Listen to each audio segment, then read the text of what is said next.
Friends, ओम नमः शिवाय. Welcome back to my channel. तर मग आपला गुजरात ट्रिपचा हा ब्लॉग चालू आहे आणि आता आपण जाणार आहोत चौथ्या लोकेशनला. आणि चौथी लोकेशन काय असणार आहे तुम्ही नक्की गेस करा. आणि त्याचबरोबर ऑलमोस्ट हा सेकंड डे आहे आणि सेकंड डेमध्ये आत्तापर्यंत तरी 3 लोकेशन कंप्लीट झालेले आहेत. बघू आता पुढच्या आपण किती लोकेशन्स कंप्लीट करू शकतो. तर आपण पोचलो आहोत आपलं नेक्स्ट लोकेशन म्हणजे नागेश्वर ज्योतिर्लिंग. तर हे आहे आपले नागेश्वर ज्योतिर्लिंग आणि हे आहे त्यांचं मंदिर, हे आहे त्यांची मोठा स्टॅच्यू. तर आता आपण जाणार आहोत नागेश्वर ज्योतिर्लिंग आतमध्ये. तर चला मग.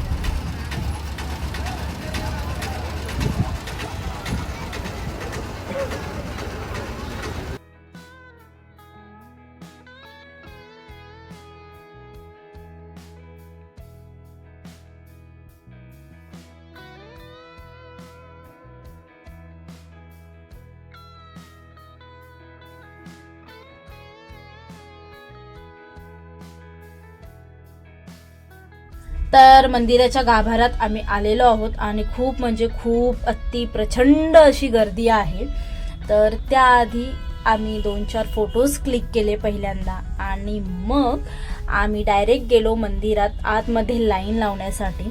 तर ही लाईन ऑलमोस्ट कमीत कमी अर्धा तास तरी ही लाईन पण पटापट जात होते सगळे लोक. तर लाईन लावून आम्ही डायरेक्ट मग पोचलो नंतर गाभाऱ्यामध्ये.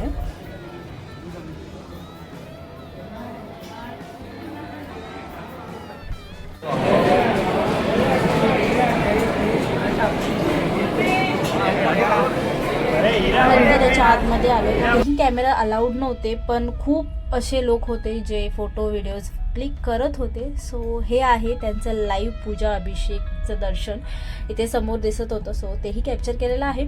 त्याचबरोबर जितक्या क्लिप्स पॉसिबल झाल्या यावेळी आम्ही घेतलेल्या आहेत. आणि हे आहे आपलं नागेश्वर ज्योतिर्लिंग.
इथेही खूप गर्दी होती पण दर्शन चांगलं झालं. आणि दर्शन घेतल्यानंतर मग थोडा वेळ मंदिरात बसून राहिलो 15 मिनटं आणि त्यानंतर मग बाहेर आलो.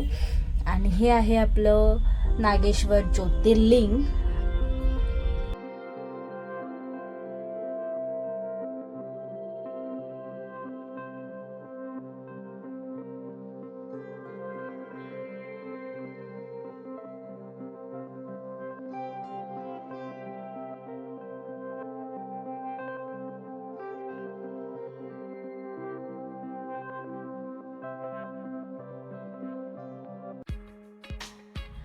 दर्शन घेऊन आलो, बाहेर आलो आणि आता ऑलमोस्ट संध्याकाळचे 3:30-4 झाले होते. दुपारचा लंचचाही टाईम झाला होता. तर मग आम्ही जवळपास हॉटेल बघितलं आणि तिथे पहिल्यांदा आम्ही जेवून घेतलं आणि नंतर मग पुढची जर्नी आमची स्टार्ट झाली.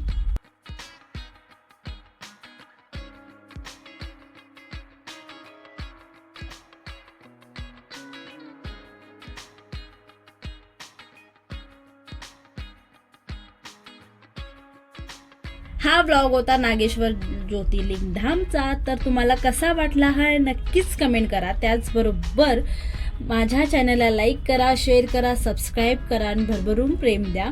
मी भेटणार आहे तुम्हाला नेक्स्ट व्लॉगमध्ये, नेक्स्ट सिरीजमध्ये. तोपर्यंत बाय गाईज.